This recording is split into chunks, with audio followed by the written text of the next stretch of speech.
Certaines voitures naissent pour être oubliées. D'autres s'incrustent dans la mémoire collective d'un continent entier, pas parce qu'elles étaient les plus rapides, les plus belles ou les plus puissantes, mais parce qu'elles étaient profondément, intelligemment, insolitement justes. La Renault 4 est de celle-là. Des millions d'Européens l'ont conduite, aimée, réparée dans des granges, chargée jusqu'au toit et emmenée là où aucune autre voiture n'aurait osé s'aventurer. Mais derrière son apparence modeste se cachaient des secrets d'ingénierie que la plupart de ses propriétaires n'ont jamais soupçonnés. Reste jusqu'au bout, tu vas voir cette petite voiture d'un œil complètement différent. Et si ce genre de révélation te passionne, abonne-toi et dis-le moi en commentaire. Commençons par le moteur. En apparence, rien d'extraordinaire. Un petit bloc simple, sans prétention, parfaitement en accord avec l'image de la voiture, mais à l'intérieur se cachait un choix délibérément radical. Là où la grande majorité des moteurs de l'époque utilisaient 4 ou 5 paliers pour soutenir le vilebrequin et l'empêcher de vibrer à haute vitesse, le moteur de la Renault 4 n'en comptait que 3. 3 paliers principaux, un de moins que ce que tout le monde considérait comme le minimum raisonnable. Cette décision avait des conséquences bien réelles, le moteur était plus léger, moins coûteux à produire et beaucoup plus simple à entretenir. Mais il était aussi légèrement moins doux que ses concurrents. Les conducteurs percevaient parfois des vibrations supplémentaires, surtout sur les longs trajets. Le vilebrequin avec un palier de moins, c'est un peu comme un pont avec un pilier en moins. Ça tient, ça fonctionne, mais ça bouge un peu plus sous la charge. Et pourtant ce moteur à 3 paliers s'avéra remarquablement fiable pour un usage quotidien. Les mécaniciens l'adoraient précisément pour sa simplicité. Facile d'accès, facile à réparer, facile à trouver en pièces détachées. Ce n'était pas un moteur puissant, ce n'était pas un moteur raffiné, mais c'était exactement le moteur qu'il fallait pour une voiture dont la mission était d'être accessible, pratique et robuste sur les routes de campagne comme sur les pavés de la ville. Chez Renault, à cette époque, la philosophie était claire. La fonction prime sur le luxe, et ce moteur à 3 paliers en était l'incarnation la plus honnête. Avec le temps, il est même devenu une partie du charme de la voiture, la preuve vivante qu'une ingénierie intelligemment simplifiée peut parfois surpasser une mécanique inutilement complexe. Passons maintenant à quelque chose qui va te faire regarder n'importe quel Renault 4 différemment pour le reste de ta vie, la suspension. Plutôt que des ressorts hélicoïdaux classiques, Renault opta pour des barres de torsion, de longues tiges d'acier qui se vrillent lorsque les roues se déplacent, absorbant les chocs avec une douceur presque irréelle. Sur les pavés, les chemins de gravier, les ornières boueuses des exploitations agricoles, la Renault 4 flottait avec une sérénité que ses concurrentes ne pouvaient tout simplement pas égaler. Mais voilà où ça devient vraiment surprenant. Ces barres de torsion devaient être montées à des longueurs différentes sous le plancher de la voiture.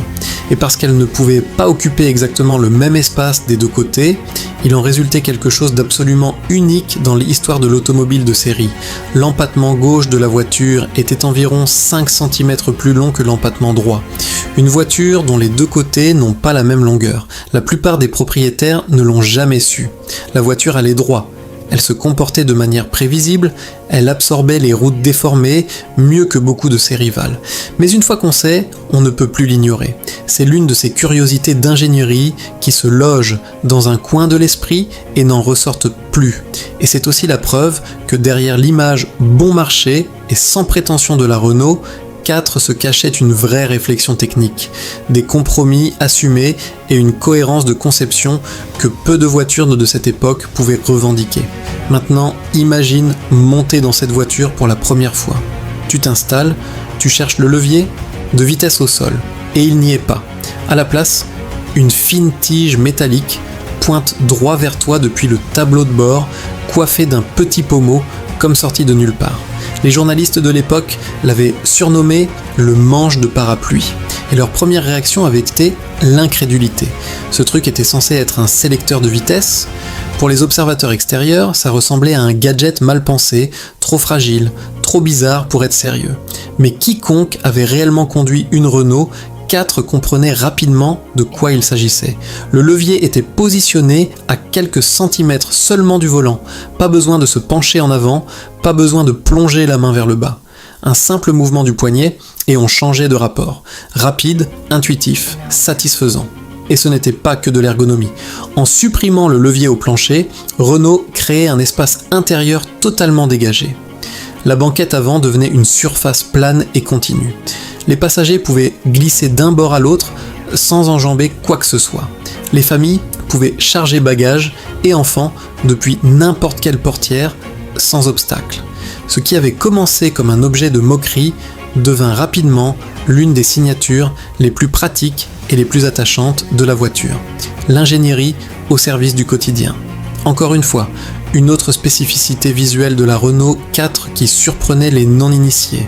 Ses vitres coulissantes. Pas de manivelle, pas de mécanisme d'enroulement.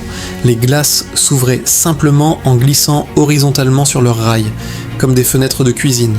Au premier regard, ça semblait basique, presque rustique, davantage adapté à un véhicule utilitaire qu'à une voiture familiale. Mais le raisonnement était parfaitement cohérent. Supprimer le mécanisme de lève-vitre permettait de réduire les coûts de fabrication, d'alléger le véhicule et de simplifier la maintenance. Dans la vie de tous les jours, les avantages étaient bien réels. Une main suffit pour ouvrir la vitre. Pas besoin de tourner une manivelle à répétition. En été, l'ouverture large laissait entrer l'air frais immédiatement. En ville, tendre la main pour payer un péage ou récupérer un ticket de parking devenait un geste naturel. Le système n'était pas parfait, par temps de pluie intense, l'eau pouvait s'infiltrer par les joints, et l'hiver, la buée était plus difficile à dissiper. Mais pour une voiture de ce prix et de cette vocation, c'était un compromis largement acceptable. Ce que beaucoup de gens ignorent, c'est que la Renault 4 disposait en option d'un toit en toile entièrement rétractable. À première vue, rien ne la distinguait d'un simple haillon ordinaire. Mais quelques clips libérés et un geste de la main plus tard, le toit en toile se repliait vers l'arrière, ouvrant la totalité du dessus de la voiture sur le ciel. Pour les acheteurs des années 1960 et 1970, c'était une surprise inattendue sur une voiture aussi modeste et accessible. Une façon de goûter au plaisir du cabriolet sans en payer le prix. Mais ce toit avait aussi une utilité très concrète. Tu dois charger un vélo, un meuble haut, des ballots de foin, pas de problème. Ouvre le toit, glisse l'objet depuis le dessus. En quelques secondes, la petite citadine se transformait en véhicule utilitaire improvisé. Cette polyvalence fit de la Renault 4 une alliée précieuse, aussi bien dans les campagnes que dans les villes, chez les agriculteurs comme chez les étudiants. Et si tout cela ne suffisait pas à te convaincre que cette voiture était capable de bien plus qu'il n'y paraissait, voilà ce qui devrait clore le débat. La Renault 4 a participé au Rallye Paris-Dakar. L'une des épreuves d'endurance les plus brutales jamais organisées sur Terre. Des milliers de kilomètres à travers le désert, des pistes rocailleuses, des dunes de sable, un terrain imprévisible qui brise les machines autant que les hommes. Et là-dedans, une petite Renault 4 avec son moteur à 3 paliers et son empattement asymétrique. Sa traction avant, sa légèreté et sa suspension à barre de torsion la rendaient étonnamment à l'aise sur les surfaces meubles et irrégulières. Les pilotes ne misaient pas sur la vitesse, ils misaient sur la fiabilité. Sur un rallye de cette envergure, une voiture capable d'encaisser les coups et de continuer à rouler vaut parfois plus qu'une machine puissante mais fragile. La Renault 4 termina là où beaucoup d'autres abandonnèrent, et cette capacité à endurer l'extrême renforça durablement sa réputation de voiture robuste et polyvalente, bien au-delà de l'image bon enfant qu'on lui collait en temps normal. Il faut être honnête, cependant, sur un point que tous ceux qui ont vécu avec une Renault 4 connaissent bien, le chauffage. Il était, pour le dire simplement, notoire pour son inefficacité. Par les matins d'hiver, la cabine restait froide longtemps après que le moteur avait atteint sa température de fonctionnement, laissant conducteurs et passagers emmitouflés dans leurs manteaux et leurs écharpes. Ce défaut était la conséquence directe de la philosophie minimaliste qui gouvernait toute la conception du véhicule. Le système de chauffage reposait sur la circulation du liquide de refroidissement chaud du moteur à travers un échangeur thermique basique avec un débit d'air limité et une puissance calorifique modeste. Dans les régions froides ou sur les longs trajets hivernaux, l'insuffisance se faisait sentir à chaque kilomètre. C'était peut-être la frontière la plus honnête de la philosophie Renault 4. Elle donnait tout ce dont on avait besoin et rien de plus. Pas de confort superflu, pas de sophistication inutile, juste l'essentiel, conçu avec intelligence et une vraie réflexion sur ce qui comptait réellement pour ses conducteurs.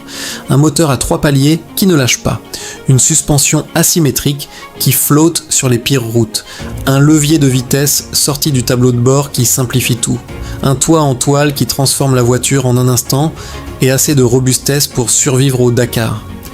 La Renault 4 n'était pas parfaite, et c'était précisément ce qui la rendait inoubliable. Si tu as possédé une Renault 4, ou si cette voiture t'a toujours fasciné, raconte-moi ton histoire en commentaire. Partage cette vidéo autour de toi, et abonne-toi pour ne rater aucune des prochaines révélations sur les machines qui ont façonné notre monde.